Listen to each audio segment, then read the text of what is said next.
We play and call it work. MiniWargamer Dave here from MiniWarGaming.com, here with Luka. Welcome, Wargamers, to the new Blood Angel supplement for 9th edition here. This is the review video. There will be a battle report. In fact, there is a battle report. Click on the link in the video description below to watch that. We just finished it. It's 2,000 points. It's Blood Angels, the new Blood Angels, versus the Space Wolves that Luka was fielding as well. So check that out right after this review if you want to jump right in, or watch it now, whatever it happens to be.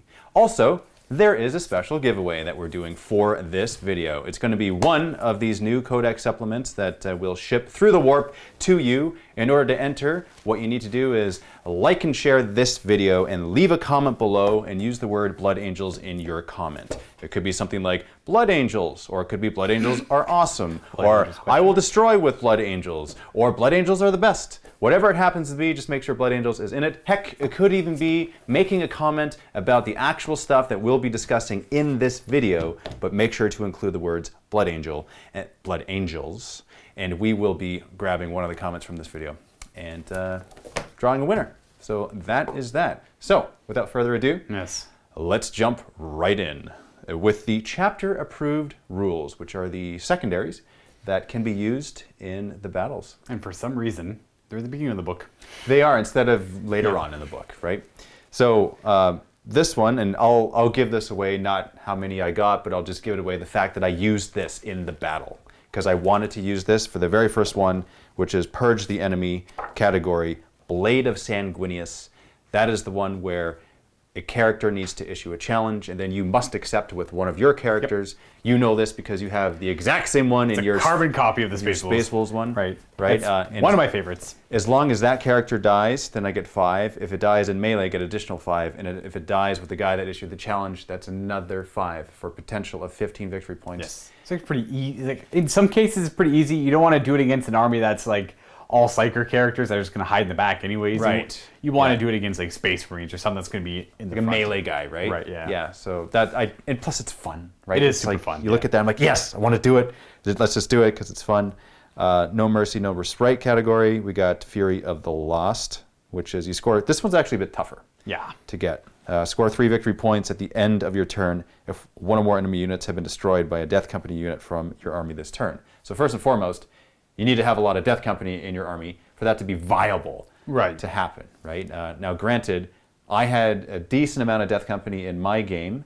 I still chose not to take it just because it's hard. It's hard. It is hard to pull off. Yeah. Yeah. If there's an entire Death Company army, then perhaps. And you can do kind of cool narrative Death Company armies, which we'll get into in a moment after this. Yeah. Yeah. The next one here is Death from Above. This one, you have to read it carefully because at first you read it and you're like, you get 2 victory points at the end of every one of your turns for, if any, wow, that's actually kind of hard to pull off. Yeah, it's only 2 points at the end of every one of your turns if any units were destroyed by your Blood Angel units that arrive from reinforcements at any of your turns. So if like a unit shows up on turn 2, but it kills something on turn 3, it still counts, right? So your reinforcements could all show up on turn 2, and then throughout the course of the game, remember which of those reinforcements showed up, and then, you know, if they killed anything, you only get 2 points. So you can only get 10 points for this one. I know, it's weird. Or you get 3 if you kill a character. If something else kills the character, it's 3. So that does help out a little bit. Now, that being said, with Blood Angels, because of the stratagem, which we'll get into later on, there's Upon Wings of Fire stratagem, where you could actually take a unit off that has jump pack, right? And then you can redeploy them somewhere else in an additional and upcoming turn, right? So there is more chances that you could get this if you have reinforcements plus that, but even still, so few points. It's you only get 10 for this one unless you've killed 5 characters. Then you get 15. Right. And it has to kill 5 characters with units that came in from reinforcements throughout the course of the game too. And there's also the fact that you can only bring one of these special ones, in addition to like the regular agendas or the secondaries that you have access to. So it's like if you're gonna choose between these, you know, Blade of Sanguinius is looking that much more juicy. It's a little bit easier to pull off, right? It's seemingly. You might get nothing. Kill a character, you get 5 points, right? That's typically easier than, you know, making sure, like, I don't know, maybe as Dark Angels, as Blood Angels, you'll be getting kills all the time with like guys who came in with jump packs or guys who came in Death Company or things you shot back into reinforcements that showed up later and all that kind of weird stuff. You can't. There's a lot of flexibility there. Maybe it's better than I'm making it seem, but it seems weird that you can only get 10 unless you're killing characters. Yeah. Yeah, so it's a little hard to get all the points for. Right. Battlefield Supremacy category is the last one here. Relentless Assault is the name of it. Progressive. So score 4 victory points at the end of your turn if there are more Blood Angels units from your army in the enemy deployment zone than there are enemy units in your deployment zone. You can make this one easy to do. I mean, I think with Blood Angels, there's a better chance because you're typically going forward more and then more aggressive. And you have Forlorn Fury, stuff like that. Yeah. Concealed Deployment if you want to. You have lots of options like that. Yeah. This is something you could definitely build your list to work towards, without a doubt. This one's not bad, actually. Yeah, this one you don't have to worry about killing things. So like if your Right. opponent's got like a super durable army for whatever reason, you don't care. You just whoop, I'm in your deployment zone now, and if something's super durable, it's probably also very slow. So it's not going to be getting in your deployment zone. And the thing about this too, which is cool, is you only need like technically 1 unit. Yeah, that's very true. You only really, and it's 4 victory points as well. Right. You could like drop pod. Bam. Exactly. 4 victory points, right? Yeah. I like it. It's Battlefield Supremacy though, so it takes over that slot.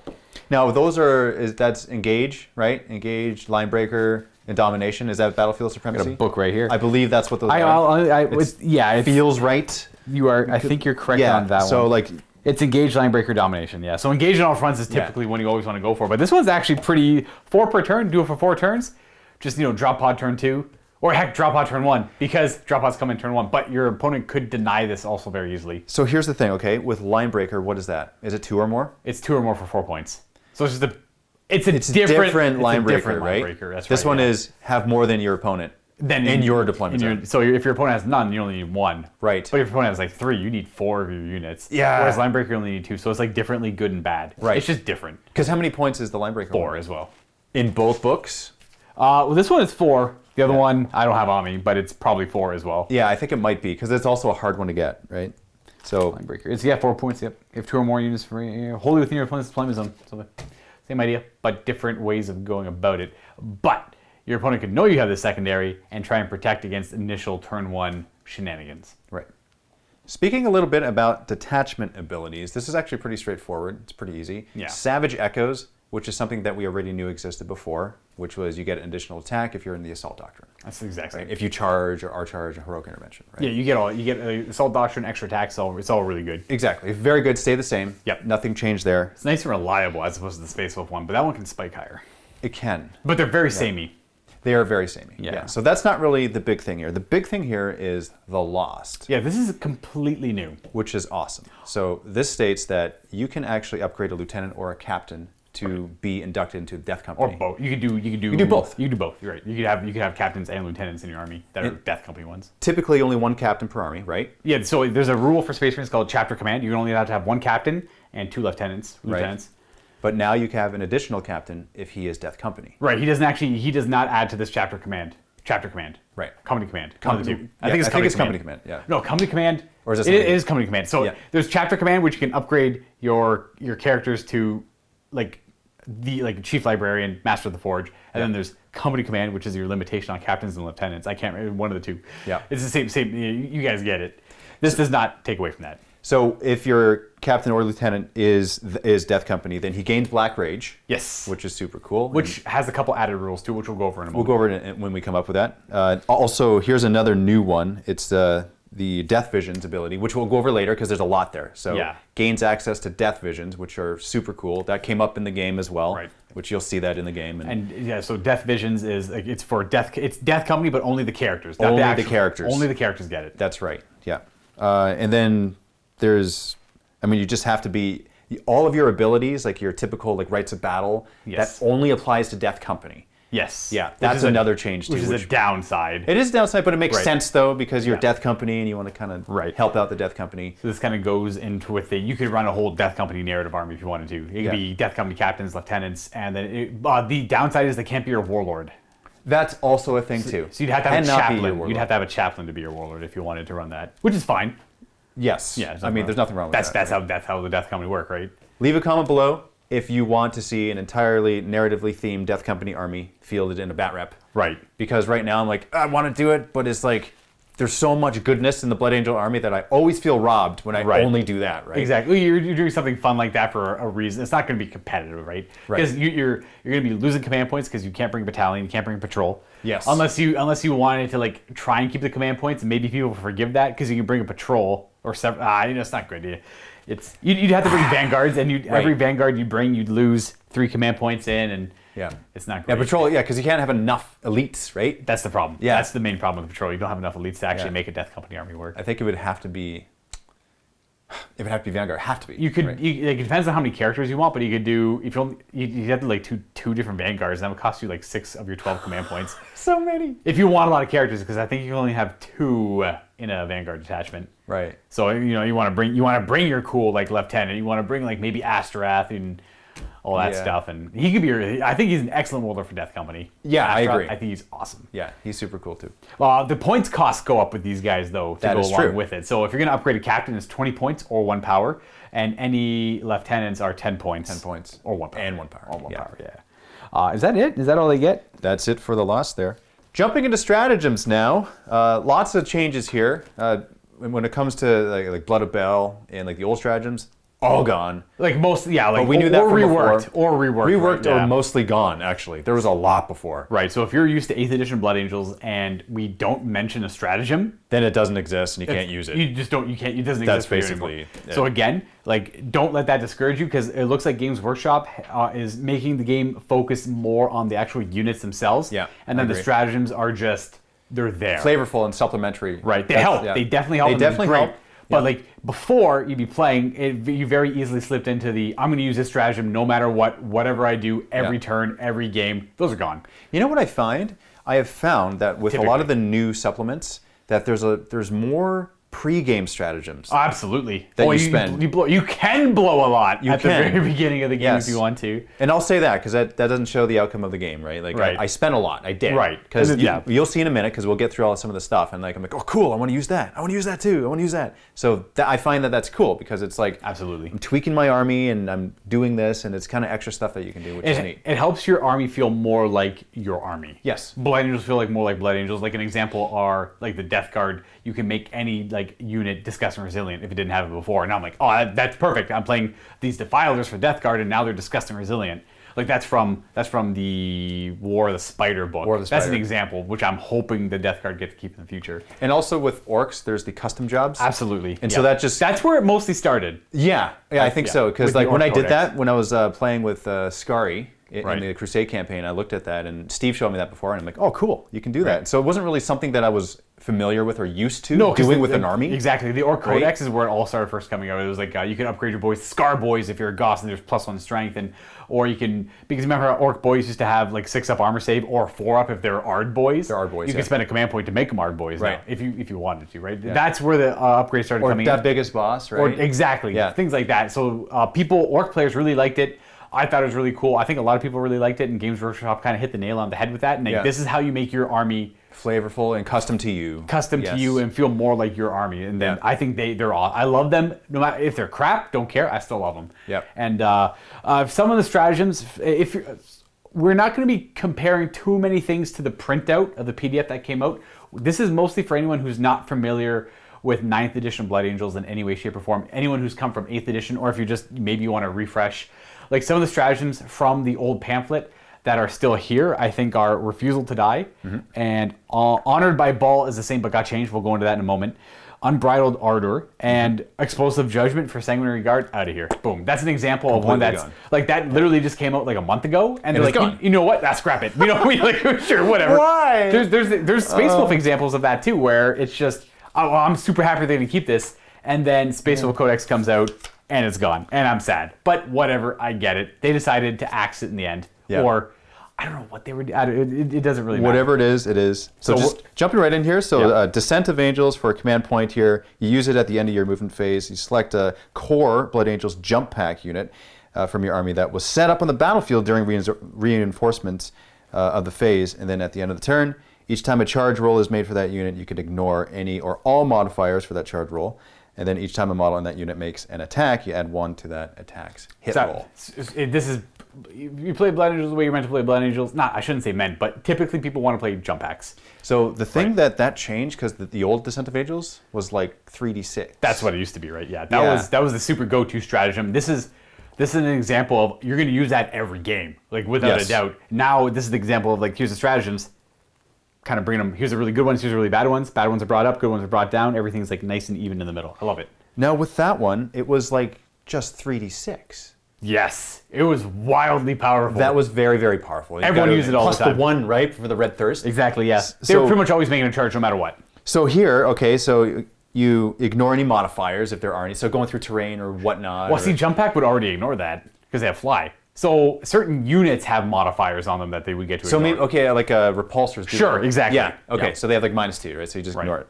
But the other one is you add 1 to your hit roll. Yep. So you show up, get +1 to hit, which is something Blood Angels lack. So that's nice. So you gotta wonder which one's better. Because you're still 8, and 8 to charge, right? If you just Descent of Angels in. You just need 8 inches because you're +1 to charge from the red thirst. So they actually get both. They get both those effects on the stratagem. Yeah. Yeah. No, I mean, what's better? Oh, the old stratagem? The old, the 3d6 versus got you. the new. Right? Oh, the 3d6 was the guarantee. It was almost a guarantee. Almost a guarantee. Almost a guarantee. Not quite. And in my experience, when it comes to a dice type game, any near guarantee is always a win. Yeah. Right? Especially if you have guarantees like certain, like showing up 9-inch charge, 3d6, +1 to your charge. You're probably going to make that, especially if you have access to a reroll. Yeah. It could fail. You could triple ones into like triple ones. Very embarrassing if you fail. Right. A pretty much guarantee roll. I think that this is a nerf to that, but this is just different. It's completely different, right? It's you ignore modifiers and you get +1 to hit, and Blood Angels lack +1 to hit capability. So it's a great addition to them. They do. Actually. I think this just fills a nice niche somewhere else. Yeah. It's just good to have. Okay. The next one is Vengeance for Sanguinius. This is a narrative one. This is, sorry if you're playing Black Legion. You're just going to suffer the entire time. For 1 command point, torn about this one. You pick one of your Blood Angel units. It could be any unit. It could be a Repulsor, Executioner. It could be whatever you want it to be. It could be the biggest, dumbest gun you have. And it rerolls hit and wound rolls against Black Legion. I don't like things like that because it's too overbearing. Right. It's like Vengeance for Cadia from the Guard. Yeah, Cadia. That's right. That's the stupidest stratagem ever. I agree. I don't like those stratagems. It's just like you're playing Chaos. My big super heavy tank Baneblade is going to reroll all hit and wound rolls against your army now for 1 command point every turn. And there's no like once per mission thing here. It's just okay. You have it. It's only 1 command point. You're playing Black Legion. Bad time coming for you, friend. Lord Discordant. Boom. Right. Yeah. Exactly. Like I'm not a huge fan of things like that. It's funny. Now I'm thankful that this one simply says Black Legion and not Chaos, because that would be awful. Here's the thing. Repulsor, Executioner. Okay, right. There you go. I reroll all hit and wound rolls. Vengeance for Sanguinius. Oh, sorry. You know what? I should. I it's in the myself. fight phase. Actually, yeah. I'm going a little too far. Too. But you know what? It's still ridiculous. Yeah, only fight phase. Okay. It's only fight phase. Scratch that. Make fun of me all you want. My bad. But it's still ridiculous. Against Black Legion, it's like. Yeah. It's like Grey Knights versus Demons, but luckily Demons, have the stratagem. I can go on that tangent forever, but I don't like those stratagems typically, but they're funny regardless. Yep. Space Wolves still have it against Thousand Suns still have it against Space Wolves. Right. Things like that. So the next one here is Refusal to Die. It's either 1 or 2 command points, depending on how many Death Company you have. If you have 6 or more, it's 2 command points. If you have 1 to 5, it's 1 command point. Basically, it makes your Black Rage 6-up ignore wounds into a 5-up ignore wounds. It's pretty good. It's pretty straightforward. Right. If you have, depending on how many you have in the unit will determine if you use it or not. Because 1 or 2 command points. I don't know if I'd use that too much for the 2 command point variant, but like little squads of 5, maybe. I think it's situational. For example, I'm on an objective, okay, and it's your turn, right, and you're attacking me. And it could be the difference between me staying alive, holding the objective on my turn, getting victory points, like that. Yeah. That situation. In that situation, I would do it for sure. Yeah, I think so. Like typically, the Black Rage gives you a 6-up already, like Dave said. So that alone is enough to frustrate your opponent. The 5-up might help. It's, it's 100% better than a 6-up. Technically, but the 6-up is often good enough. So you might not think so, but it is frustratingly good.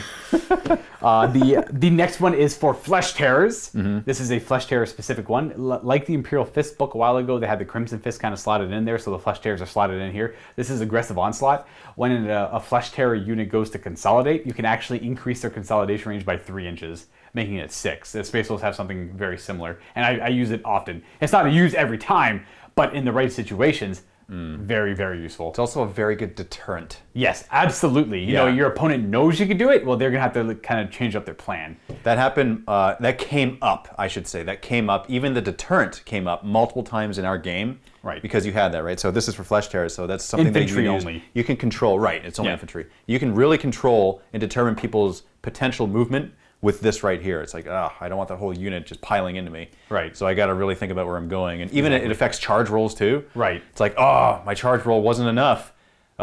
So do I re-roll it even though Right. I was successful? I know, yeah. Yeah, so that's actually, it's a good one. I like that a lot. I'm a big fan of any type of stratagem like that because it's good because it's situationally very good. It's a nice thing to have in your pocket, but you're not going to use it literally every time. I don't like, I'm happy they're shying away from, I'm going to use a stratagem every game, every turn, like no matter what, without question, don't even care. That's just super good tech. Like, that, like, if you want to use that kind of terminology.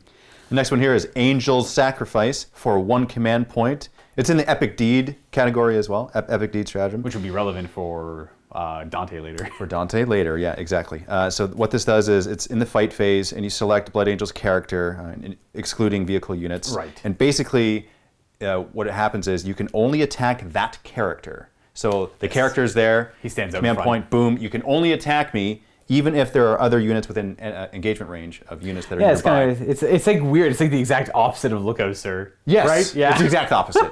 But it might come up in very, very succinct moments. Well, I guess it's only the fight phase, but it's still pretty good. Yeah. Yeah, again, it could be a situation where like you're there with like, let's say assault intercessors, and like if you wipe them out, then you get the objective on your turn, right? Whereas if you're only attacking me, then I can probably tank a lot of those hits, not be killed, or possibly be killed, but still sacrifice myself so that my troops survive, so that I negate points for you or gain points for me. That's probably the best case of Yeah. protecting your intercessors or protecting your troops. In fact, this would pair up really nicely with the new Death Company character vision. Yeah. Where you can buff up your saves. visions, yeah. Death visions. And we'll talk about that later on. But like, you know, you go. Actually, yes. You charge in with him. You're right. You charge in with him and your troops onto an objective. You declare him to fight, and you like, I do my death vision. The 3-up invulnerable save. We'll go into details. we'll go- about yeah. And then it's just like, you can only attack me now, and I got a 3-up invulnerable save, and I protect everyone around me. And the 3-up invulnerable saves are rare to come by. Yeah. They're Yeah, getting now they rarer. are. They're Now- getting rarer. Now they are, yeah. Yes. For Space Marines, anyway. Exactly. Necrons, too. They pretty much axed them across Have the they? board. Yeah. There was a lot for Necrons, too. So, like, expect your new codexes to come out without 3-up invulnerable saves. Absolutely. It's healthy for the game, except, you know, a very, very obscure things can do it. Like one character in the Space Wolves have a 3-up invulnerable save shield still. Yeah. Because it's a relic one, and now Blood Angels can do it too. The next one is Spiritual Might. This one's pretty basic. 1 command point. A Blood Angel Psyker from your army can do 1 additional psychic power at the, is it the end of your phase? Select 1. You can attempt to manifest. Okay, no, this phase. You just do. Oh wait, I guess that makes sense with the new way you have to do psychic powers. You have to resolve all your psychic powers on each psyker before you move on to the next one. Right. So this is pretty much saying like, I just did my 2 psychic powers with my librarian. I really want to do smite for my 3rd one because I haven't smoked yet. 1 command point, bam, smite done. Right. Easy. That's Yeah. actually kind of basic and boring, but nice to have access. But nice to have it, right? Exactly. Pocket tech. Love it. Next one is Visions of Sanguinius, 1 command point. This applies to Death Company characters. And so this actually applies to Death Visions as well. So if Right. you've already used one, which you can only use one Yes. per game, which we have to state right I think it's per character as well. Yeah. One per character. One per game per character. One game. What it does is it allows you to use an additional one. Or if you have not used your one yet, it allows you to use 2. Yes. Yeah, one or the other. You get to choose one or the other, and it's 1 command point for Right. that. And there's 3 of them. You can't do the same one twice. Right. Right. It's that could be super big. It depends. It depends, right? Yeah. I'm tempted to go into it now. But no, I know, yeah. we'll do it later when we can go into detail. The next one we have is Angel Exemplar. This is a requisition stratagem. This is where we start. The next 4 are like upgrades to your army. The things we were talking about earlier. Yep. This is identical to the Space Wolf Warrior of Legend, I believe. You choose your Warlord, and they have a Warlord trait. You spend a command point, you give them a 2nd Warlord trait. Yep. So you just double up on their Warlord traits. There are some great Warlord traits to choose from. This is kind of airing into the area of something I probably would do every game because Blood Angel characters are pretty heroic. There is value in upgrading them to have 2 Warlord traits, much the same for Space Wolves. Mm-hmm. The game we played, I upgraded my Space Wolf character to have 2 Warlord traits, and it was very useful for him. It was somewhat useful, I guess. It was nice to have. It's nice to have. Right. For Yeah. 1 command point, almost always worth it. And Yeah. and the same is true for Blood Angels. Yeah, I agree. I would agree. I would say. The next one is similar to it, not in Warlord trait aspect, but in a relic aspect. So it's Angel Ascendant. It's 1 command point. Only this time you choose a Blood Angel's sergeant who's not a character. Right. And you get to give him a relic. Yes. Yeah. So that's pretty cool. It would be special issue war gear, so it's like the specifics. You can give him like your special ammo. You can give him artificer armor, I believe. What are the options here? Digital weapons. Digital weapons, flesh render grenades, quake bolts. And it also says each relic in your army must be unique. You can't have more than the same. You can't have like a character with quake bolts and then a sergeant with quake bolts either. And it also says you can only use the stratagem once. Right. Yeah. So you can't do the boop, boop, boop, boop. Because I used to, I'm pretty sure like when the Ultramarine Codex came out, the supplement, they had something similar for the sergeants. And I'm like, oh, it was so bad. I remember I did it and it was kind of funny. But I used to play, well, I still play a lot of Horus Heresy. I want to play more Horus Heresy, but you can upgrade all the sergeants to have Artificer armor, so like 2-up armor saves. Okay. And then that came out for the Ultramarines, and then Artificer armor was one of the ones you could take for special issue war gear. I'm like, all my sergeants have Artificer armor now. I spent like 7 command points on it. Oh, yeah. Or something really dumb and not worth it, but I had to do it. Did they update it so you can only use once per battle? I don't know. I'd have to look at it, but that one is, you can just do you can do any special issue war gear you want, and you could double up on it all or something. Or maybe I just played it horribly wrong back then. Who knows? I could have just scuffed that one real bad. But I had a lot of fun with that. What's the next one? Oh, it's the Lucifer pattern engines. This is the one you used quite a bit. So 1 command point there, and basically so it's cool because you choose a Blood Angels vehicle, one that can't fly. No, actually no, excluding Dreadnought or model that can fly. Right. Yeah. And you give them overcharged engines, so instead of rolling for advancing, they're just auto 6. There's situations you could use this quite effectively, especially if you're running, if you want a Rhino Rush or you like, it's kind of nice guarantees. This one is nice. It doesn't limit 1 per game. Like you could upgrade multiple vehicles. You could upgrade all relevant vehicles to have these Lucifer pattern engines. Yeah. I think the biggest use for this one is there's a lot of times where I'd be playing Space Wolves with Rhinos or anything with a transport, and I'm trying to go for engage on all fronts, and like they almost have enough movement to get there, but they need to do a 4-up or a 5-up advance. Yep. This is nice because it's automatic 6. Yes. So you could rush forward, get your engage on all fronts if you go first, and have your transports right in the enemy lines, ready to go. Yeah. That could be well worth it.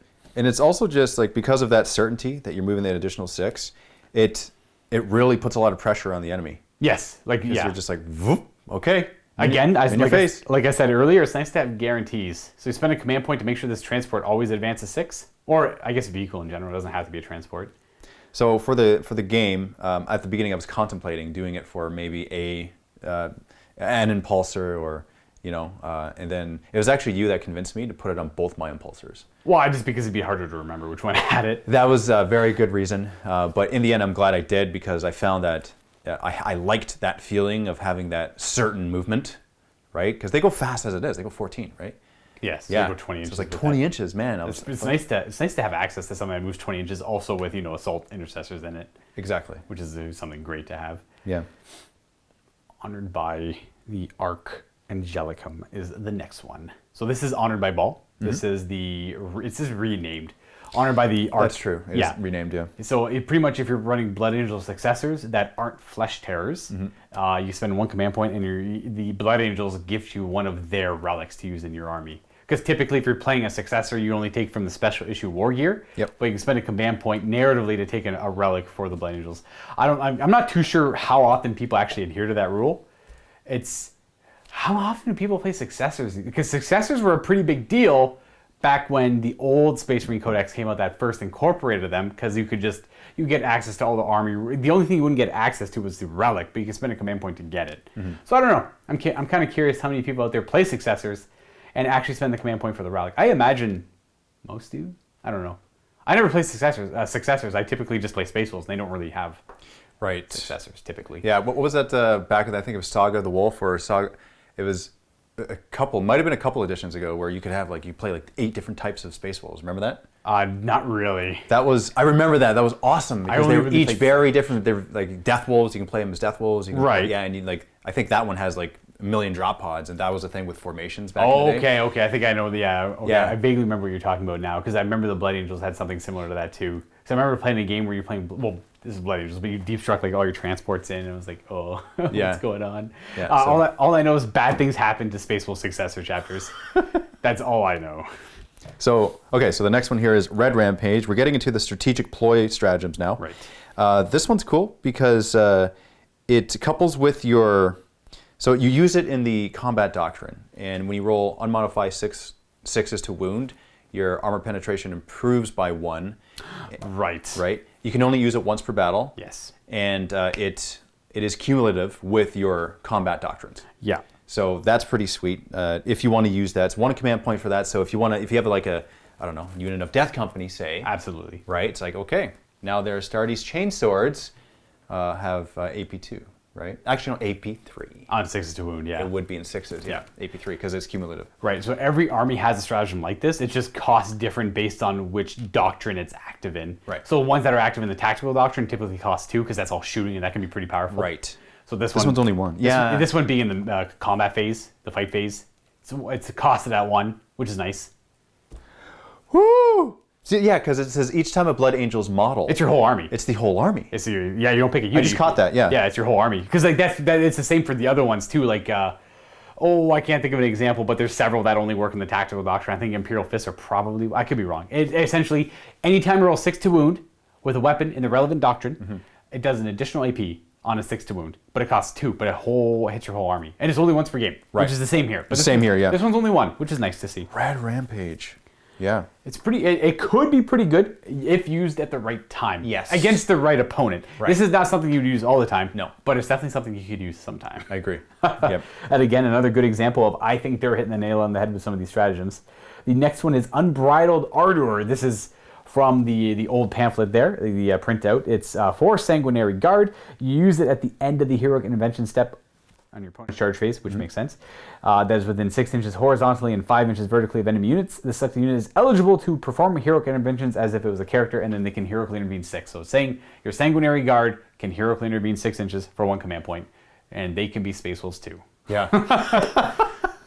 Essentially, yeah. It's essentially is what that means, right? It's a great ability to have, especially if you're running Sanguinary Guard, which are a little bit better because they get more attacks and stuff like that. Their weapons got better too. That's the one. Yes, that is specifically for Sanguinary Guard. I love everything about Sanguinary Guard. Yes, I recognize they're expensive, but they got an extra wound and they get more attacks now, so maybe they do. Maybe they're worth it. I don't know. Right. I think it'd be nice to see in Blood Angel armies every now and then. Do they get an extra wound? I thought they were already 2 wounds each. Oh, if they were already 2 wounds each, then I stand corrected. Because if they were already 2 wounds, then they probably did not go up a wound. I just noticed they were 2 wounds earlier. They do get extra attack, though. They do get an extra attack. That I can confirm. I'm just going to double check that now. Because Sanguinary Guard, 2 wounds, yeah. So if they were 2 wounds before, they did not go up a wound. I axed that. that is not truth. If they were 2 wounds before, they were already pretty good. They were pretty good, yeah. Now they're kind of expensive, but now they're an extra attack, and their weapons are better. Makes them a little bit more reliable. Were they just 2 wounds before? 2 wounds, yeah. Old Codex, yeah. They were 2 wounds. Okay, then yeah. I haven't ever seen them. Why don't you run Sanguinary Guard? Are they too expensive? I just do the Primaris. It was like when I was playing with Farah, she had Sanguinary Guard, and we were doing that a lot. That doesn't answer your question why I don't feel. Okay, that's fair. Just because that's why I remembered it, right? Because I don't know, I have in the past. Right. They are fun. More of a Death Company guy? Yes. If I had to choose between the two, it'd be Death Company. You're not going to typically run both, right? See, if I was to play Blood Angels, I think I would go the non-Death Company. I would go like character with his Honor Guard, a Sanguinary Guard, a bunch of jump pack Assault Marines. When you say character, you mean Dante? Because that's basically his retinue. Right. I mean, it would be Dante, or it'd just be another guy with a jump pack, a captain with a jump pack or something. That's my ideal build. Like maybe Double Lightning Claw, that'd be kind of cool, or like an Axe and Infernal Dante. Yeah, that's exactly him, right? Or Axe and a Pistol. Oh, wait, that's just Dante. I love that image in my head. And it wouldn't be great, but I would run it and I'd have a blast with it. It is very flavorful, though. Yeah. To bring that, because it's it's Blood Angel specific units, and so Death Company #1. And I think it would actually be a fun army to bring Sanguinary Guard and Death Company in the same army. Oh, it'd be expensive though. It would be, right? So it's kind of like you do one or the other, but exactly, yeah. So the next one here is Forlorn Fury. It costs either 1 or 2 command points, depending on how many Death Company you use. It's also a Death Company specific one. So what it does is, after you determine the first turn, but before the first turn begins, you select a Death Company unit, and you can move them up to 12 inches. So if they're on foot, you move them, and then you can roll the advance, right? If they're on jump pack, you just move up to 12 if you wish. Right. And basically gives you a free move before the game starts, right? Before the first turn. Right. And which is fantastic. And if you have 6 or more models, it's 2 command points, 1 to 5 models, 1 command point for it. And in certain situations, depending on the deployment, it can really help out a lot. And it could potentially give you Alpha Strike, first turn Alpha Strikes. So it's it can be, even if it doesn't, you can use it to like get behind cover onto an objective or something too. Yep. You know, if you're not going first, you're going second, but you're like, I still want to establish myself onto an objective. Yep. I'm just going to go 12 inches in this direction and hide behind this rock. Yeah. And then I'm ready to pounce on you. Or you make your opponent think, maybe I shouldn't walk over there so they can just jump on me and kill me. Right? Yeah. I think it's an amazing strategy and works on dreadnoughts too, by the way. It does, actually. It costs 2 command points for a dreadnought, though. It does, yeah. But it's a yeah, it's kind of Death Company dreadnought. Always a really good pick. Always had a good time with them. And if I were to make a recommendation, this is just my feeling about it. If you're going to do that, do it with Death Company with jump packs. And if you're going to have Death Company with jump packs, run them in like 10-man squads. Sure. Yeah. What's their maximum, anyways? I mean, once upon a time, it used to be 20. It was. I remember it being 20, which is wild. I don't know if it's still 20. I haven't checked that, but 10 seems to be a good number, right? Because it's like it's scary, devastating. You're forced to deal with them no matter what they are because they have a buttload of attacks. They got 6 attacks in the charge, right? Oh yeah, if it's in this in Assault combat, Doctrine, yeah. Assault Doctrine. That's a lot of attacks. Jeez. Yeah. And with the Space Marine, 6 attacks. there's a Space Marine stratagem, right, that allows you to switch the Adaptive strategy. adaptive strategy, so you can actually make it so they You count can like as being slingshot them. Yeah. Yeah, so that would be just sick. That's sickly awesome, right? Just here we go, first turn. So I get my 6th attack, right? Yes. Because of that adaptive strategy. So That's specifically scary with Forlorn Fury. If you get to go first as Blood Angels, you have a big Death Company squad. You adapt a strategy to them. You Forlorn Fury, adapt a strategy. Yep. Into combat they go, 6 attacks each. Yep. Yikes. Yep. And +1 wound because they're Red Thirst, Yeah. which is always nice to have. It's a great combo. Yeah, I that's a lot of fun. Now I think a lot of times that might be like just like Death Star Wrecking Ball thing where It could be too much in it some could games. be too much, right? Right. But either case, it's a lot of fun. It is, yeah. It's something to have access to, so you might as well use what you have access to. Right. And it also makes it so the opponent has to deal with it, right? Because it's Absolutely. in their line, it's in their face. And They they go- have, they have 2 wounds each now with that annoying 6-up save. do. 6-up feel no pain. The Death Company Black Rage. yeah. So that's good. The next one is Upon Wings of Fire. This is 1 command point. Use it in your movement phase. You select a core jump pack unit in your army, which is, of course, Death Company if you want it to be the Air Core. You remove them, and you set them up in your next turn in the reinforcement steps more than 9 inches away from enemy. So pretty much, you say you had a Death Company unit, wipe out something pretty far away. I'm like, they're not going to really do anything next turn. I'm just going to, up they go, into reserve they go, and next turn, boom, 9 inches away, +1 to your charge, back in the game. Yeah. For 1 command point, absolutely worth. And for that one, very good to use in conjunction with Descent of Angels. Yes. Yeah, it would be. Yeah, because it was set up during reinforcements, and you get +1 to hit. So another command point, boom, they show up. Probably going to make their charge on 2d6, looking for an 8. Yep. +1 to hit. Ignore modifiers, sure. Yeah. Ignore modifiers for charging. Yeah, that's Right, really that's it, for right? charging. Yep, that's always a good combo. You can utilize that pretty well. It's a lot of go fast, hit hard.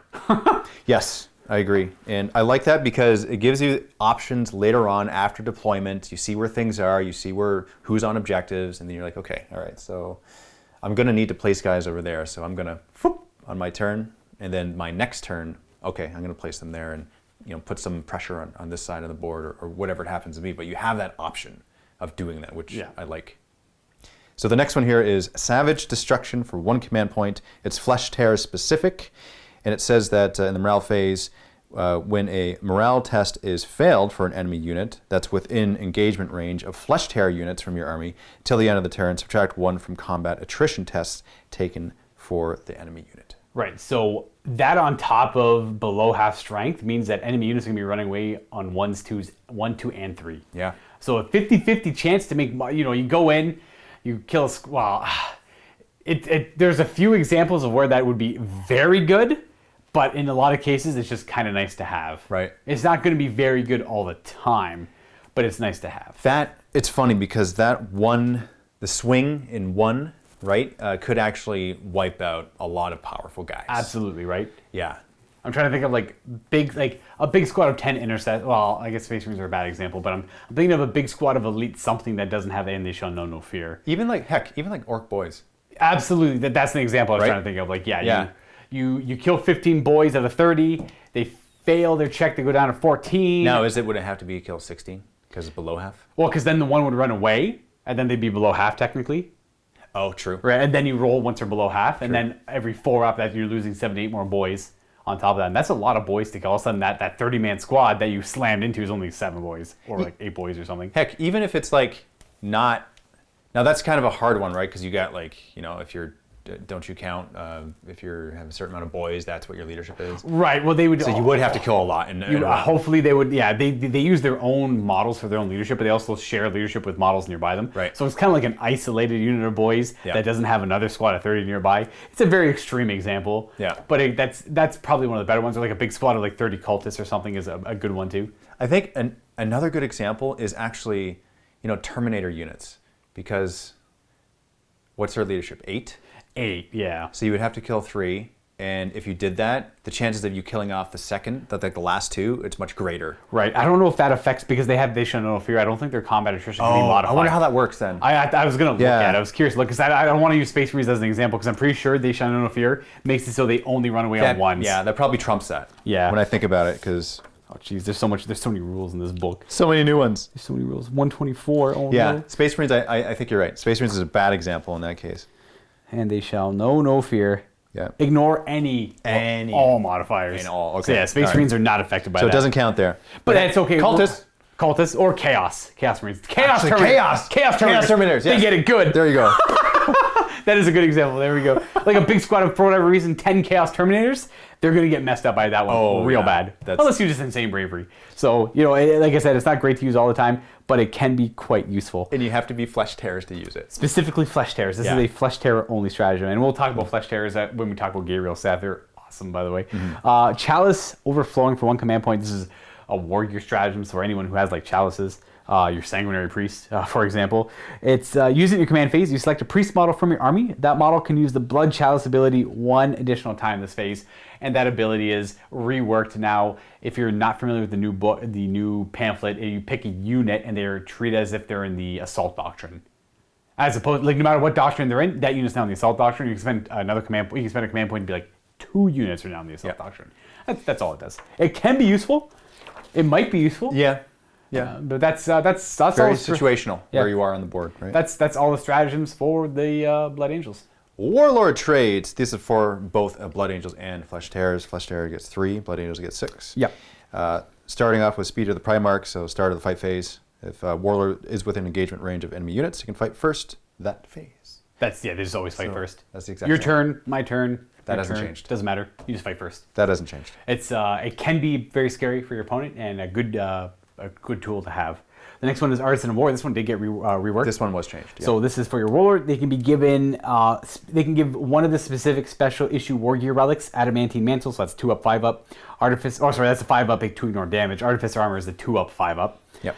We have Mastercrafted Weapon, Digital Weapons, and this is an addition to any other relics they may have, and each relic in your army must be unique. So you could have an actual relic of Ball, and then take a special issue War Gear as well, if you wanted to. For Artisan of War. Yeah. Next one here is Soul Warden, which is an aura.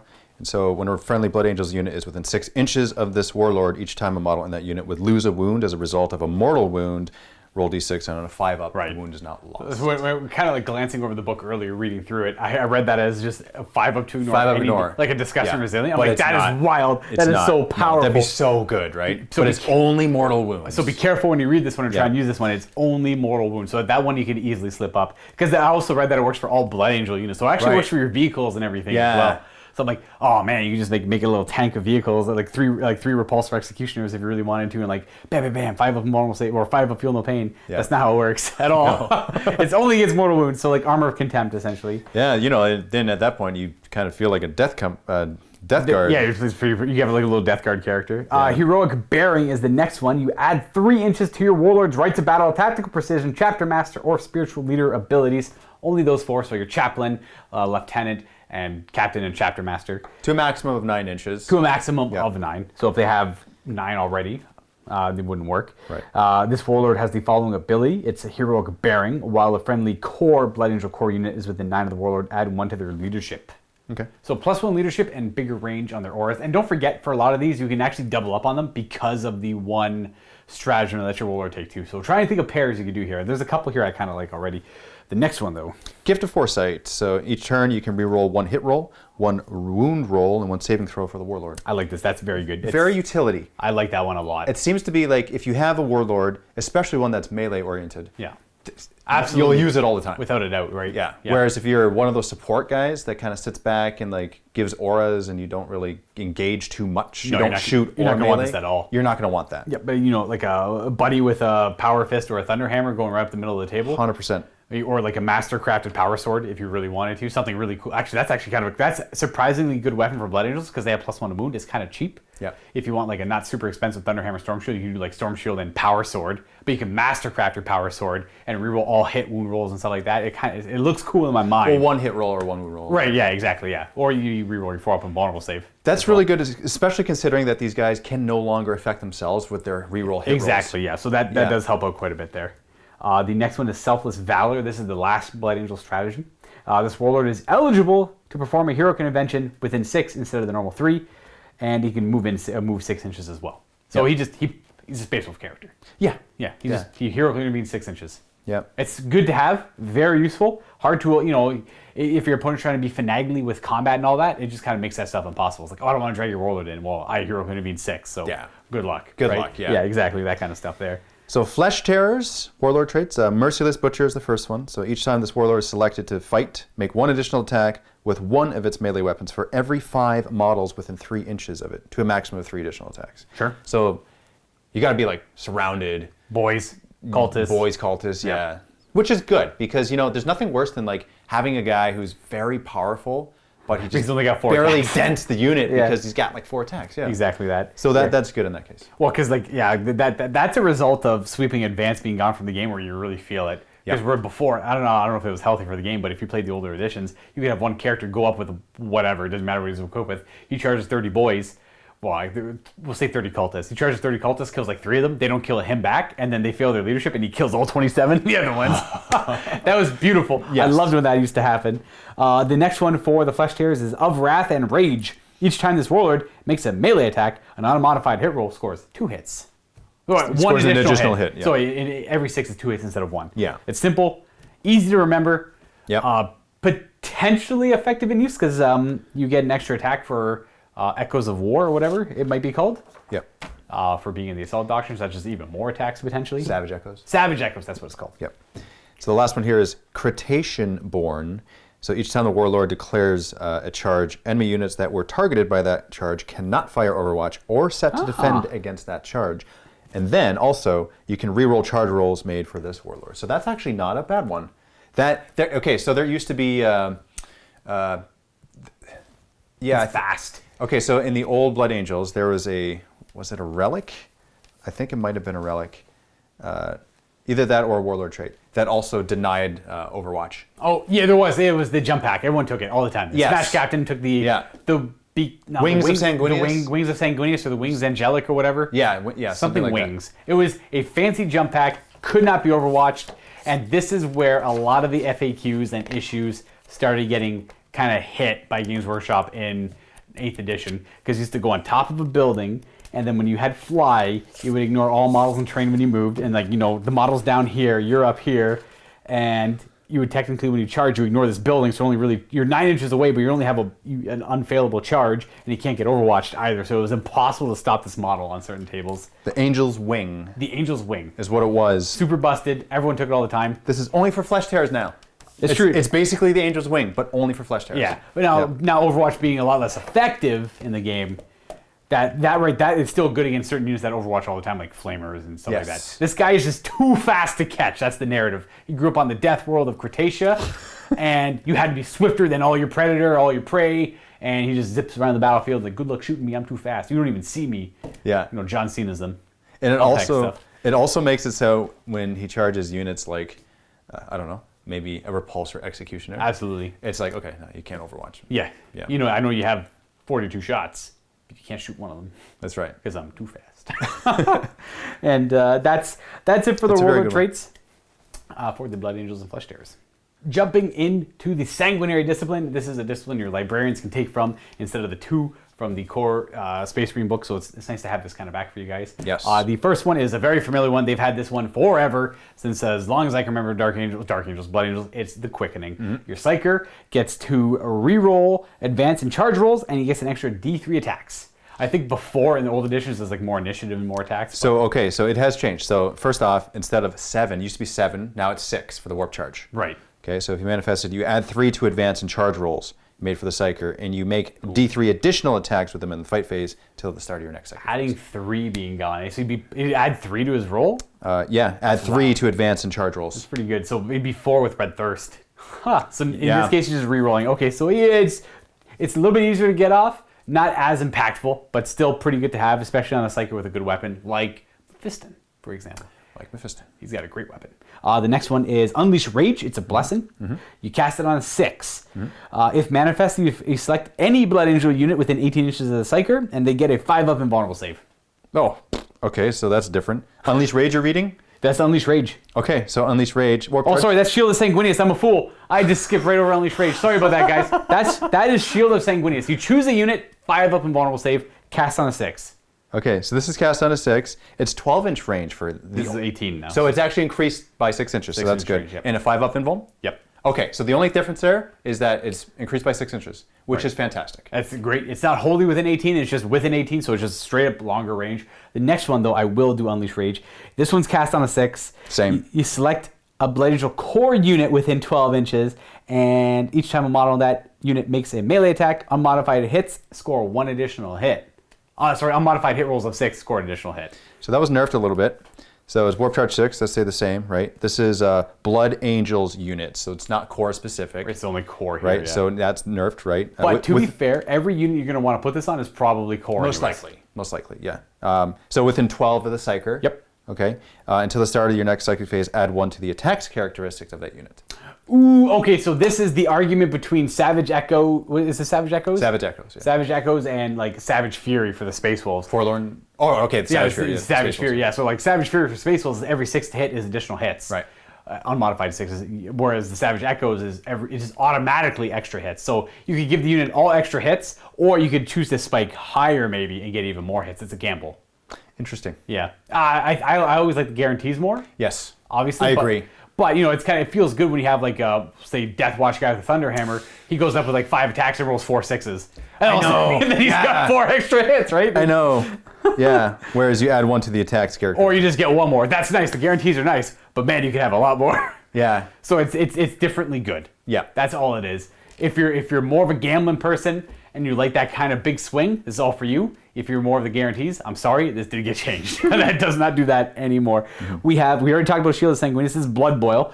Did they have Blood Boil before? Yep. Okay, so this is an offensive power. It's a Witchfire. You choose an enemy unit. It's cast on a 6 within 18 inches. You're gonna roll 2d6. If you roll higher than their toughness, more than the highest toughness in the unit, that unit suffers D3 mortal wounds. If you roll double the highest toughness of the unit, they just take 3 mortal wounds. It's just an extra smite, essentially. Okay, so this one has gotten better because it used to be 6 inches. Okay, well, this is definitely three times that range. Okay, so Sure. everything else is the same. You have to roll higher than the toughness. Or double. Actually, you said higher of the toughness of the unit, Of the unit. the highest toughness in the unit. So say there's like one model that has T5 and the rest Right. are T4, you have to roll 6. So this just says if the total exceeds the highest toughness characters in the target unit. It's the same thing, but it's a little more wordy here just to make it clear. So yeah, I guess that's true. Because Right. which one do you choose, right? You know, Right. there's one guy there that. Right. So, but yeah, other than that, it's the same. So the 18 instead of 6, much better. Right, it's just Yeah. it's an extra smite to have. Yeah. It's not as guaranteed as smite because smite's obviously a 5, and this is a 6, and this does the same amount of damage unless you roll double their toughness. But rolling an 8, assuming you're targeting a toughness 4 unit, which you typically might be. Sure. Well, it's actually not that good against like vehicles. It's Blood Boil. It's not meant to hurt Right. vehicles that much. It's not very Yeah. likely. But you could do 3 mortal wounds to a Marine Squad or Chaos Marine Squad. Or you Very could likely. Kill off a character. Absolutely. Right. You got 3 wounds left on that character? Bam, Boom. roll an 8, 3 mortal wounds, get off my Or table. spite. So you can do them both. That's the cool thing, right? Yeah, you could smite and then that, exactly. Or you could spend a command point to do 3 powers. You do like whatever, and then smite and then this, and it's kind of nice. Yep. The next one is Blood Lance. It's another Witchfire. I'm not a fan of this one. It's cast on a 6. You select one enemy model within 18 inches, and you draw a very thin line, 1 millimeter in thickness, between the nearest point of your base and the base of that model. And then every enemy unit that line passes over takes a mortal wound on a 5-up. Is that it? Is that how it works? Okay, so... Then roll these for each model.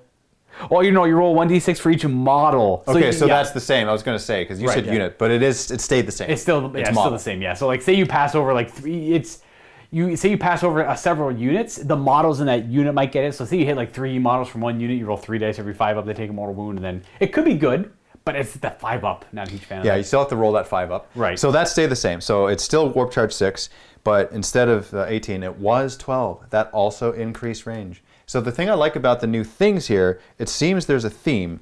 Everything is increasing up to 18 inches. Yes. So not only is it better, but it's better for memory. It's like, okay, it's 18. Exactly. Yeah. Everything's 18. Everything's 18. Except for this one that's 12.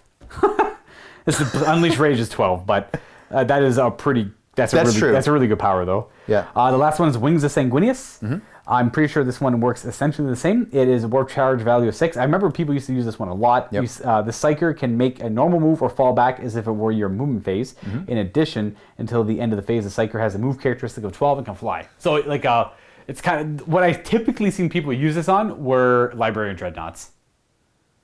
Okay, so it got nerfed a little. Ooh. So it used to be Warp Charge 5. Now it's 6. Because it was really good. And in addition to everything else that you just said, what it used to have was you can reroll failed charge rolls. That's right, because they gave you a bonus on that as well. Because everyone was using everyone was just spamming this on Librarian Dreadnoughts. Their Dreadnoughts would sprout wings. They would sprout wings, go forward, and destroy. Yeah.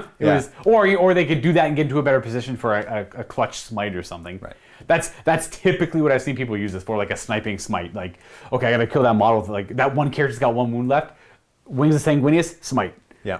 Or wait, no, I guess you do. Oh, it's in your movement phase. Never mind. I'm thinking of something else.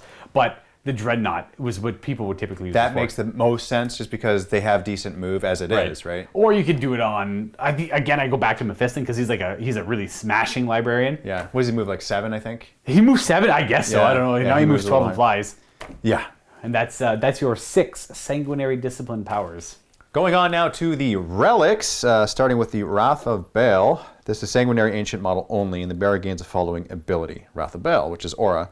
While the friendly Blood Angel's jump pack unit is within 6 inches of this model, each time that unit is selected to make a normal move, advance, or fall back, add 2 inches to that unit's move characteristic until the end of the phase. That's super good, super useful. Faster Blood Angels. Yes. Right? That's very utility and always good no matter what. Now, one thing to note about the Sanguinary Ancient, you only have one of them in your army now. A little random tidbit, we'll go into that later, but I thought that was kind of weird. He can follow around your other guys, though. Yep. We have Icon of the Angel.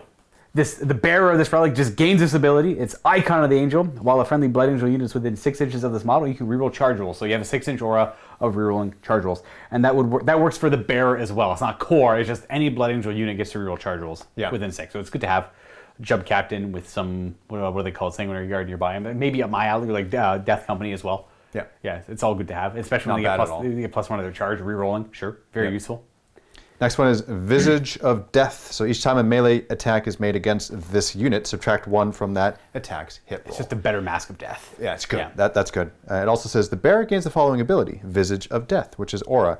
While an enemy unit is within 3 inches of this model, it loses the objective secured ability and any similar abilities that allow it to control an objective marker, regardless of the number of enemy models within the range of that objective marker. That second part is the especially good part of it. Yes. It trumps objective secured, which is awesome. It's amazing. It's, you got your buddy with his mask. He jumps forward with some...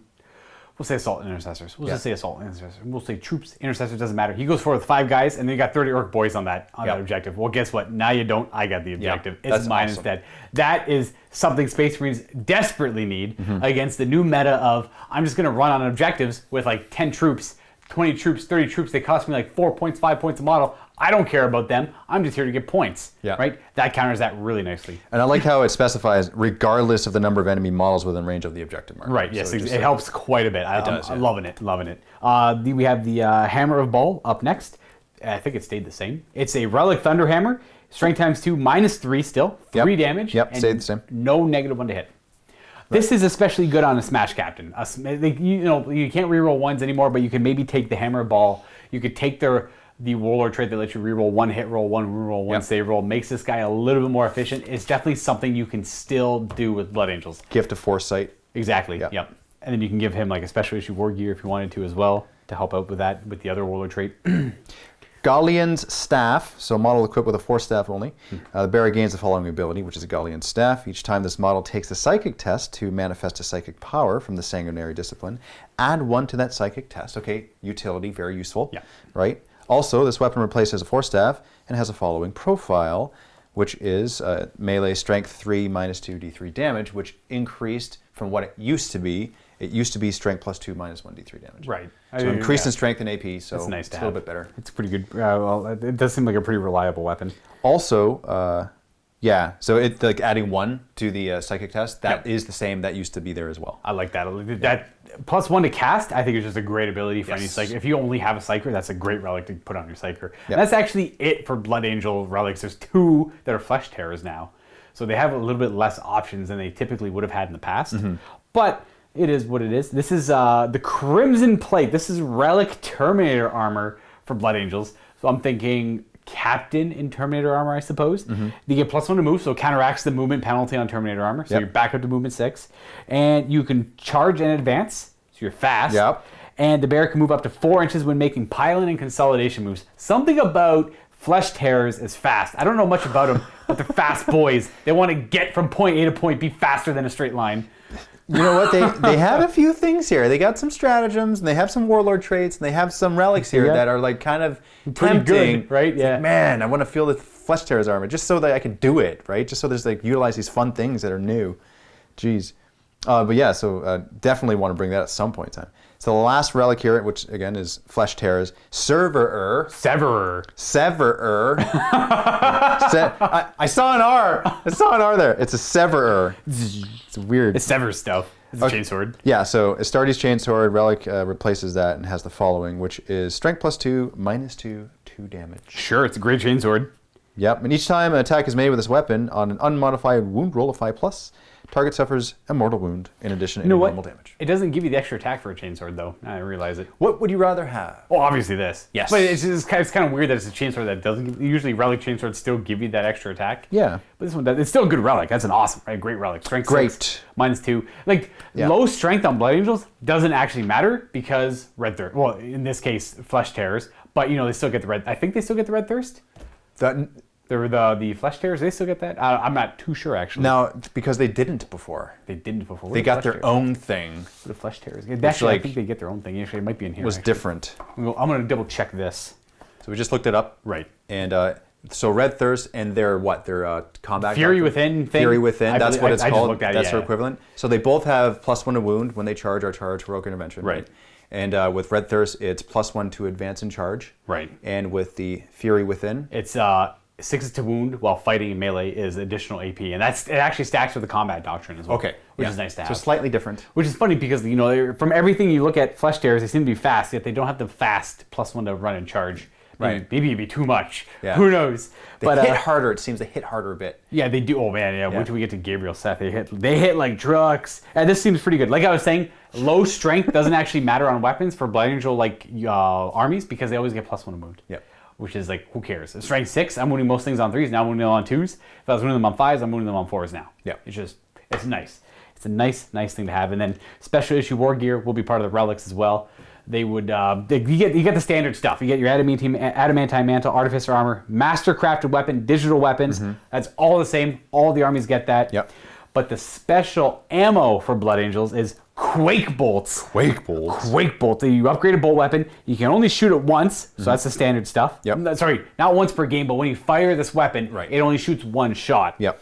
If you do, you only make 1 shot. If the target unit is felled until the end of the turn, in addition to any normal damage, each time a melee attack is made against that unit that is felled, you get +1 to hit. So you target something, you hit it, and then anything that charges it, +1 to hit. Wow. Because you fell it, you knock it down. It's a Quake Bolt. It's like high impact. Bam, down on the ground you go. +1 to hit. That's what's supposed to be narratively. Yeah. It's good. I like it. I like it. You could upgrade one of your like I did in the game we played. I upgraded one of my sergeants to have a special bolt, and then you could do the same. You could upgrade one of your sergeants to do it too. Yep. He follows behind the Death Company. Whatever they're going to target, he's like, bam, Quake Bolt, and now charge him. Cool. It's kind of cool, right? For one command point, it's nice to have. Yeah.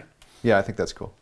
The Angel's Shard. So this replaces a Power Sword or Mastercrafted Power Sword only.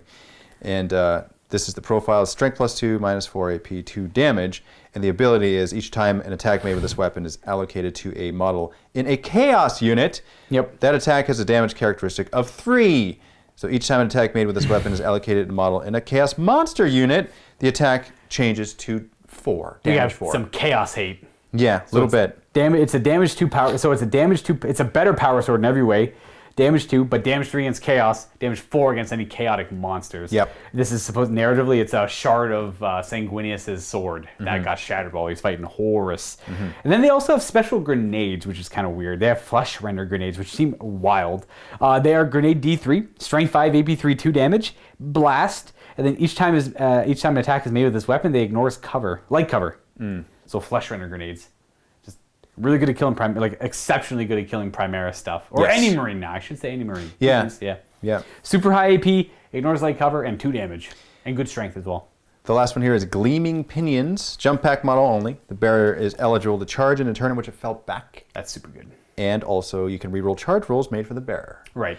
So I'm thinking, this is what I'm thinking, okay? Captain. Hammer ball. Jump pack. Right. Now you can't have a relic. Actually, you couldn't have both. You take a relic and a special issue wargear with Artisan of War. With Artisan of War. So you can go Hammer of Ball. Yes. And then Gleaming Pinions. Yeah. So you can reroll charges. Super sweet. You can fall back. So falling back and charging is really good. Yeah. Because when you're stuck in combat with something, you're like, oh, I got to fall back because I don't want him fighting me first. I'm like, well, I'm going to fall back and then I'm just going to charge you and fight first. And then, get Shock Assault, Red Thirst, all that good stuff again. Like that is, I like that combo. I like that, yeah. So you get your Smash Captain kind of feel again. You get your Captain leading from the front. Maybe he has some cool honor guard. I would personally do that, but I can see it taken away from points. I like the image of that. Datasheet Rules. This is awesome because it's talking about Black Rage and also Death Visions, which is new to the supplement here. Right. Now, Black Rage, a lot of that has stayed the same. Yeah, you get you get 4 little rules associated with Black Rage. So you cannot fall back. Yep, exactly. Okay. And you cannot do actions either. That's new. Right. So those 2 things are new. 6 up to ignore wounds. Yep, that exists stay the before. Same. Yep. And the other thing, and then you get you add 1 to attacks if you charge or heroic intervention. Actually, I don't know if you get it if you get charged. I think it's only when you charge or heroic intervene. So when you are the aggressor, I believe is the case here. Oh, you are actually correct. Yeah. Right. Yeah. So charge or perform a heroic intervention. Right. Yeah. So only when you're the aggressor with Black Rage do you get the extra attack, but that does stack with Shock Assault, obviously, and it'll stack with Savage Echoes, all of that good stuff. And then you cannot fall back though. That can hinder you. That is kind of scary. So no matter what, there's no roll, there's nothing. You just don't fall back, and that is Black Rage. This is interesting because going back to like the Gleaming Pinions. Right. You can't fall out, so that'd be useless on that guy. Yeah, just don't put it on a Death Company character. Yeah. You put it on a regular Blood Angel character. Exactly. Or else you're just kind of like wasting your relic there. And then we can talk about Death Visions. This is new for Death Company lieutenants and captains, and technically Captain Tycho, the Fallen. That's right. Or the Lost? Lost. Captain Tycho the Lost. Tycho, that's right. He's not a captain anymore. He's just Tycho the Lost. But you can also play as Captain Tycho if you want to. So there's 3 different Death Visions. The first one is... actually, first and foremost, we need to mention it. So it's once per battle. Yeah. When this model is selected to fight, it can use one of the Death Visions listed below. The same Death Vision cannot be used more than once per battle. And again, it's very important to note this is when this unit is selected to fight. So that's very important. Before he's about to do his swing, you can say, wait a second, I think I'll do Death Vision. It's not when he's swung at, which is important for one of them. Yeah. So the first one there, on the bridge of the Vengeful Spirit, it says a model can only use his Death Vision if an enemy infantry character or monster character models are visible to it. If a model uses Death Vision, then the unit that fight is resolved.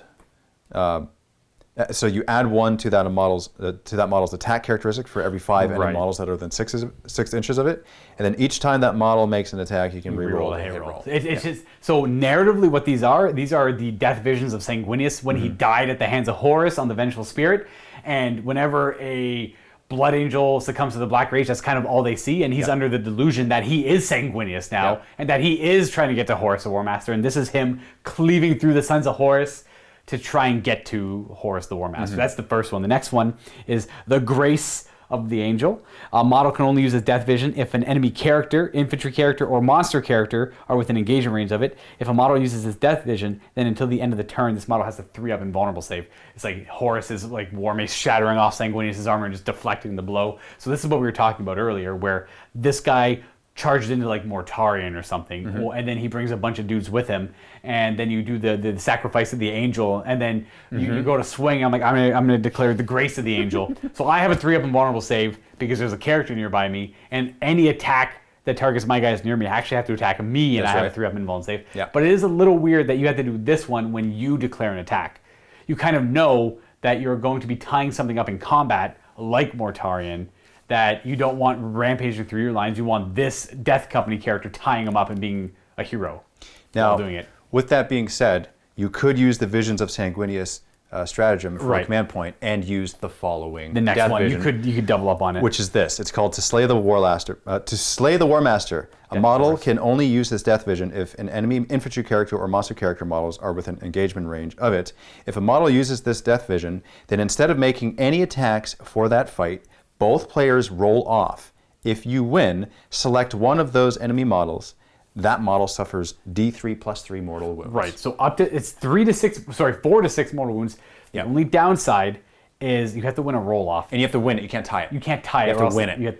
It's against you. The odds are actually the odds are actually not in your favor on that at all. Not. But it pays off huge. But it could be so big, and I'm thinking you think of like a character down to like 3 wounds left, or heck, even four wounds left, and it's like I can't get through this guy's 4-up invulnerable save. I need to kill him. I need to get off this objective.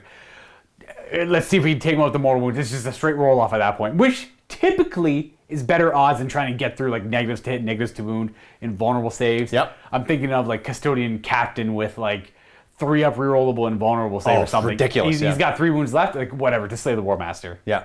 To try and get that out of there. Now it's a roll off, but again, the odds are better because you have to substitute your attack. You can't attack and do this. Right. You have to give up your entire attack. This is like one mighty, like up to 6 mortal wound blow. Yep. I like it. Hard to pull off sometimes though, but very usable in the right situation. Yes. Absolutely. Absolutely. Lastly, we're going to talk about some specific data sheets. Not too many. We'll just go over a few of them and we'll do some changes that have been made. Right. To your They're, Blood Angel units. they're notable changes. Now, when it comes to like points and stuff like that, all the stuff that you got in like the pamphlet that was recently released, All the same. Yeah. it's the same. Exactly. Right? So this is really more so for those of you who have just gotten into Blood Angels or have played many years ago and have just gotten back into Blood Angels. Right. You guys might already know about these changes. Yeah. So this will feel new to you if that is the case. But otherwise, it's not new information. So I will mention now then, if you're not going to watch on because you know the rules already, then check out the game.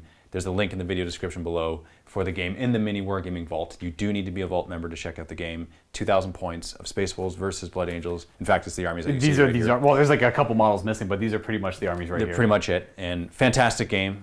Very tense all the way through, and it was awesome. So that's in the Vault. Check that out. Otherwise, continue watching this video. So first and foremost, Commander Dante.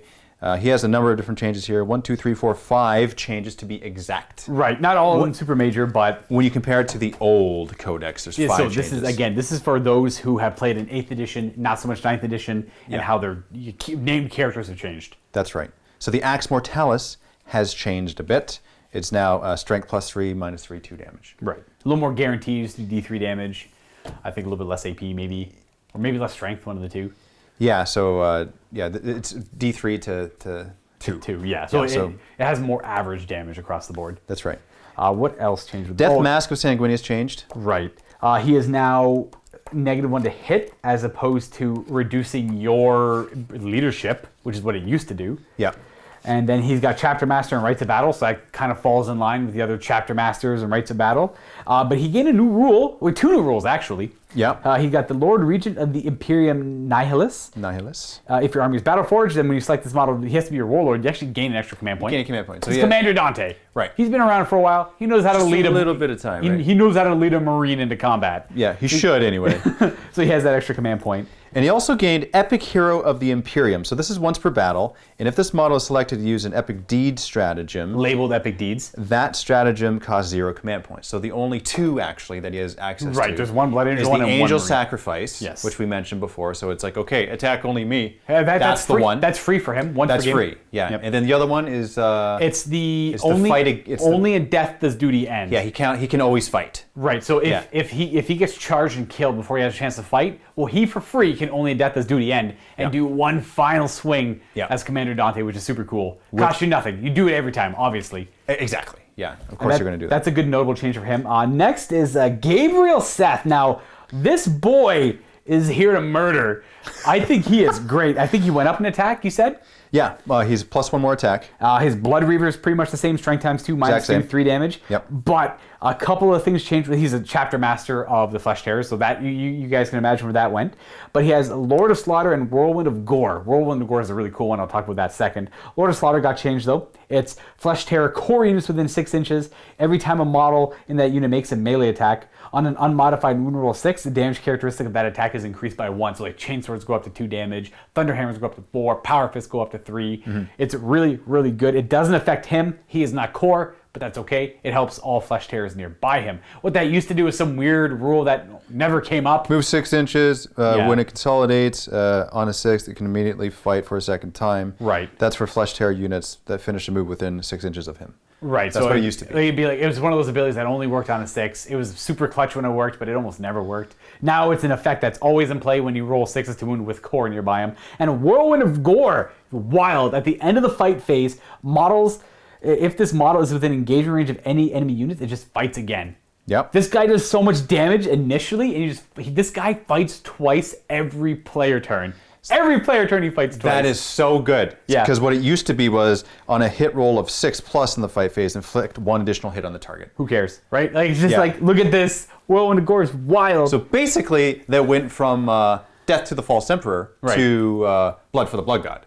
for free. That's exactly what just happened. Yeah. Like that's wild. Yeah. I think that is so good. Oh, So that's him. So he's better now. Like- That's another reason to bring Flesh Terrors. absolutely. Like you'd be nuts not to bring this if you're playing Flesh Terrors. I know like some people don't like to bring named characters, but man is he good. I'm loving everything about him. Now, granted, he only moves 6, but whatever. You put him in a transport. I don't know. You put something with him, and then you go for it. You bring whatever. You don't even need anything. It's Gabriel Seth. You're gonna kill stuff. He's awesome. I would not want to fight this guy. No. He hits like a truck. Very, very scary. Don't forget, he's strength 8 with +1 to wound. So he's strength 8 Yeah. +1 to wound. Yeah. Oh, and he's got the real nasty Flesh Terror Warlord trait too. He's got the first one, I believe. The next one, Dave, take this one. This is the Sanguinor. Now, when you're looking at it at first, you're like, whatever, it's the Sanguinor. He does this Sanguinor stuff. And All right, there's one so- new rule. Yeah, that's. Oh, yeah, this too. Okay, so I got to mention, he's 5 changes.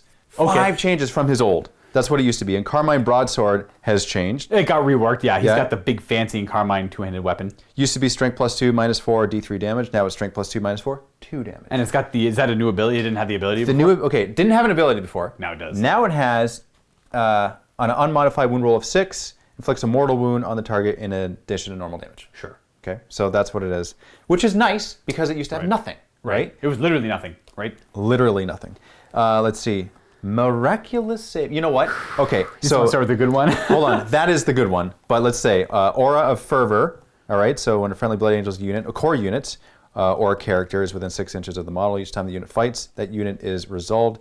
Add 1 to the attack's characteristic of the model in that unit, not cumulative with additional attack granted by shock It assault. doesn't, so this is, you're pretty much always giving your Blood Always Angels guarantee them an extra attack. Yeah, no matter what, but it Yeah. does not stack with shock assault. So, you know when it feels bad when you don't kill something when you charge it? Right. Like, I don't get my shock assault. Well, the Sanguinor says, nah, buddy, you do. It's 6 inch. Okay, it's 6 inch aura. So angelic visage, visage. Visage, yeah. Each time a melee attack is made against this model, subtract 1 from the attack's hit roll. Right. It used to be a little bit technically better before, but it almost never came out because there used to be 3 inches of -1 to hit. So ranged weapons within 3 inches would be Death -1 Mask, to hit. yeah, that was his old ability. Yeah. But whatever. He's got his Iron Halo still, so he's a 4-up. Yep. He's not a captain, is he? I was just curious. No, he's just like some random cool name character. Okay, so Miraculous Saber. This is the awesomeness. Okay, so at the end of the Heroic Interventions step of your opponent's charge phase, If this model has not yet been set up on the battlefield, and if any enemy units finished a charge move within engagement range of any friendly Blood Angels units this phase, you can set up this model within engagement range of one of those enemy units. This model counts as having performed a heroic intervention in the turn it uses this ability. The man's in space. The man's up in sky, and he's just... How scary is that, though, right? He's actually pretty good. He's good in combat, too, right? He's strength 6, hits 6 on attacks. Twos. 6 attacks when he shows up, yeah. Yeah, 6 attacks, yeah, exactly. 2 damage each, minus 4 AP. Yeah, that's like, nuts. what is going on here? 6s are mortal wounds. I know. Right? So, yeah, that's nuts. This guy's wild, and he also gives himself, he also gives himself an extra attack if he hasn't heroically intervened and stuff like that. And this, that won't really matter for him because he's got a rule called Avenging Angel, which allows him to fall back and charge every turn, and he can also heroically intervene 6 inches. Yep. This guy is wild. He is so much cooler than he was before. Oh, 100%. Oh, he's so good. I love him so much.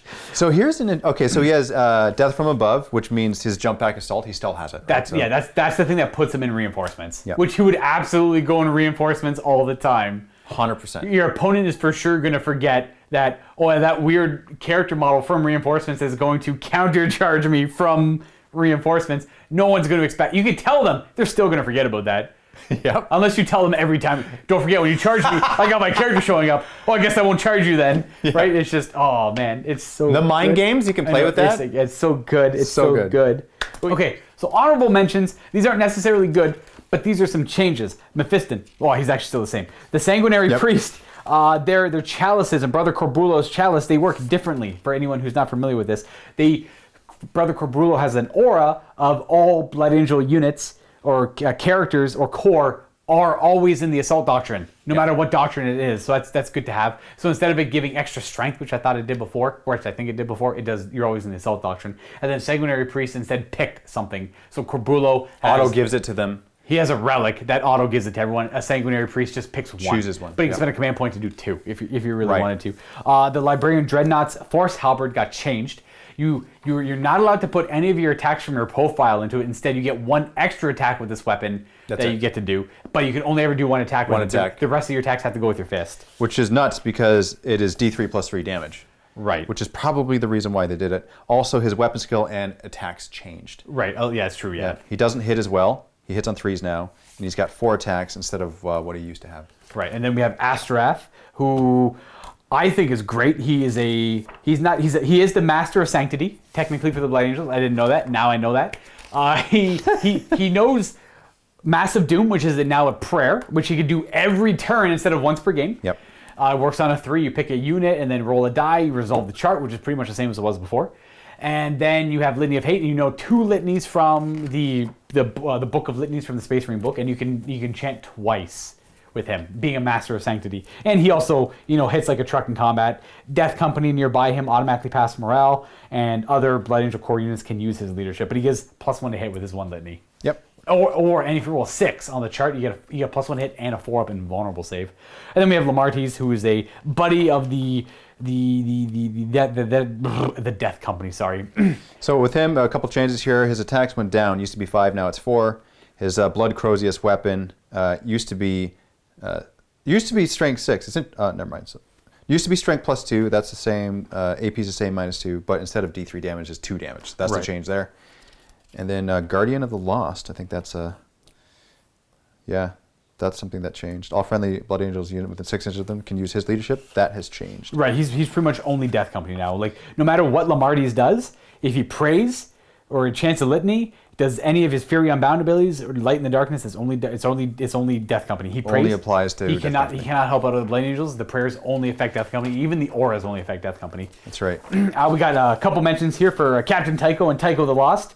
Tycho the Lost is the Death Company version of Tycho. So he was a captain, and then he succumbed to the Black Rage. He is no longer a captain. He is Tycho the Lost. Though he does have a reroll hit roll 1 bubble for Death Company, much like essentially all intents and purposes, he is a named Death Company upgraded captain. Yep. Right. That's all he does. He's got the exact same rules as Captain Tycho, but now he rerolls hit rolls of 1 for Death Company only. His Dead Man's Hand instead of -2 AP is now -3. Right. He's got 1 better AP on his his hand, like his Melee actual weapon. like power fist Yep. hand. He slaps people around with. And then we're gonna go on to like a couple of the units. We have Sanguinary Guard, who got an extra attack, which is great, and all of their Encarmine weapons, which were power weapons, at +1 strength, got better. So the Encarmine Sword is +2 strength instead of +1. Yep. The Encarmine Axe is They are +1 strength instead of +no strength, because Encarmine weapons were power weapons that had bonus damage. Now they're +1 strength on top of their bonus And damage. they do 2 damage instead of D3. Exactly, and they're more fixed damage too, so they're not as random, which I always prefer, because nothing feels worse than doing 1 damage to a Marine when you could be doing, 2 or 3. Sanguinary Ancient, big change on him.